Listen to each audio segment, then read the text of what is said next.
ये आप जो बिल्डिंग देख रहे हो ये सॉल्ट लेक न्यू टाउन जो एयरपोर्ट है उससे बहुत ही शॉर्ट डिस्टेंस में है।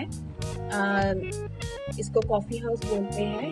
ये एक्सटेंड जो कलकत्ता है उधर बहुत ही फेमस हो चुका है अभी। बहुत अच्छा ये देखो, इस बिल्डिंग का जो आउटलुक है ये भी बहुत ब्यूटीफुल है और इसमें स्नैक्स कई तरह के चाइनीज़ सब कुछ डेजर्ट सब कुछ मिलता है। तो जो भी कलकत्ता घूमने आ रहे हो, हॉल्ट कर रहे हो एयरपोर्ट में, आप उतर के कुछ नियर बाई होटल में रह रहे हो, ज़रूर आना, ट्राई करना। फूड बहुत टेस्टी और बहुत ही अच्छा एम्बियंस भी है। हम गए थे अंदर, आज ही गए थे, बहुत दिन बाद। लॉकडाउन में बहुत कुछ चेंज हो गया था। एक ही जो चाइनीज़ हक्का नूडल्स ग्रेवी लेके हम लोग ट्राई किया। मैंने इधर का जो स्पेशल फूड है उसको ट्राई नहीं किया। नेक्स्ट टाइम ज़रूर वो सबको शेयर करूँगी। और ये जो ऊपर आप देख रहे हो ना, ये जो है ये ऊपर गाना गा रहे हैं, एक जो सिंगर गा रहे हैं, तबला बजा रहे हैं। बहुत बहुत अच्छा एम्बियंस है। उधर भी बैठने के लिए जगह है और अंदर का मैंने थोड़ा सा व्यू सबके साथ शेयर करने की कोशिश की है। आशा करती हूँ आप सबको ये अच्छा लगा होगा। और जो स्टाफ है वो भी बहुत हम्बल है। बारिश हो रहा था ना, बहुत बारिश हो रहा था बाहर, तो थोड़ा सा अंदर गीला हो गया था। सब लोग बिजी हो गए थे उसको क्लियर करने के लिए, साफ करने के लिए, मगर बहुत अच्छे उनके बिहेवियर है, तो कोई डिसअपॉइंटेड नहीं होंगे। सीलिंग का देखो ये नज़ारा, बहुत अच्छा लग रहा है ना, ऐसे क्या बोलते हैं उसको, वो जो पहले जो वुडन रूफटॉप वाला घर होता है, वैसा कुछ है, ऐसा लग रहा है ना। तो फैंस, ये सब कुछ मुझे बहुत अच्छा लग रहा था। Simple but attractive.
हेलो दोस्तों, welcome to my another blog and it's about to and.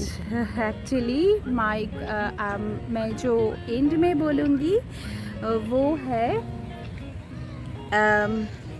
आज घूमने आई थी कहीं और, चली गई कहीं और फिर वापस आ गई वहीं जहां हम आने वाले थे। मगर अभी आप देख रहे हो ना, शाम होने वाली है, मतलब हो चुकी है, अभी इवनिंग हो चुकी है। तो घर जाने का टाइम भी हो चुका है, फिर भी हम लोग आए हैं यहाँ पे। क्लिपिंग थोड़ा सा लेके आपको भी दिखाएंगे। कलकत्ता घूमने ज़रूर आना, बहुत अच्छा डेवलपमेंट हुआ है, इम्प्रूवमेंट हुआ है। अभी हम लोग भी आगे बढ़ रहे हैं। So many things has happened and is going to be happening, and it's very nice. We are very happy. ये जो जगह मैं आई हूँ, ये it is very close to airport, जो नेताजी सुभाष बोस एयरपोर्ट, कलकत्ता का जो इंटरनेशनल एंड एयरपोर्ट है, उसके बिल्कुल पास है। तो आप अगर आओगे तो इस जगह को बिल्कुल नहीं मतलब छोड़ना, यहाँ पे घूमने ज़रूर आना। ये है इको पार्क।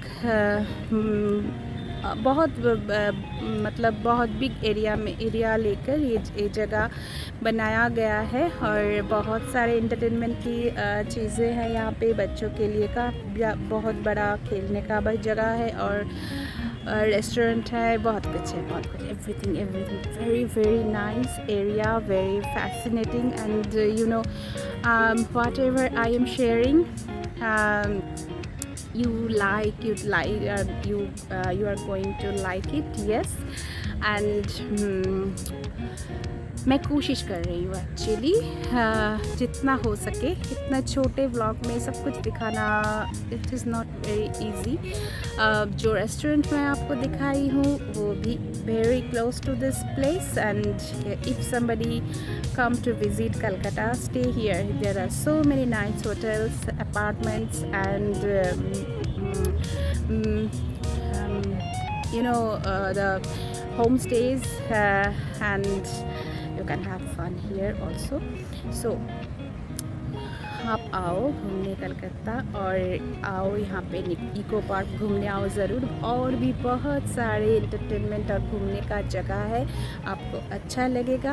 और आपको मेरा वीडियो अच्छा लगे तो प्लीज़ क्या करना है आपको मालूम है, like share and subscribe to my channel, and do visit again and again, press bell, and so you can get my videos naturally, automatically, and as fast as it is uploaded. Thank you very much. Have a nice. तो ट्रेन का भी मज़ा आप ले सकते हो। उधर साइकिलिंग का भी काउंटर है, पे एंड साइकिल। इधर ट्रेन में भी सेम सभी जगह काउंटर्स हैं, और पे करो, चढ़ो, you can have fun over there. It's a big area, big place, and you can have fun with your children. आप अगर हॉल्ट करके कलकत्ता में हॉल्ट करके कहीं और जगह जाना चाहते हो, या फिर कहीं और घूमने के लिए आए हो और कुछ टाइम के लिए आप कलकत्ता में हॉल्ट करके फिर निकलना चाहते हो, तो प्लीज़ कुछ टाइम ज़रूर हॉल्ट करके एयरपोर्ट से पास ही है ये जगह आ जाना, सब एंजॉय करना मिलके इको पार्क। और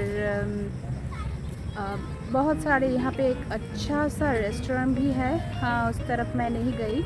और ये जगह कई सारे गेट्स हैं एक्चुअली, तो आपको पूछना पड़ेगा। यहाँ पे चार्ट या डायरेक्शन लिखा हुआ है एंट्रेंस में, तो उस बोर्ड को आप follow, you can follow the board where the direction has been mentioned in the direction board, in the board, and you can get the help from there are people in the gate who are always ready to help you, guide you, and आपको कोई problem नहीं आएगा। It's not very costly at all. Yes, it's not at all very costly. So it's rather cheap. Yes, cheaper. And have fun and come here fast. So आपको मेरा ब्लॉग अगर अच्छा लगा हो तो again I will tell you the same thing, like share more share.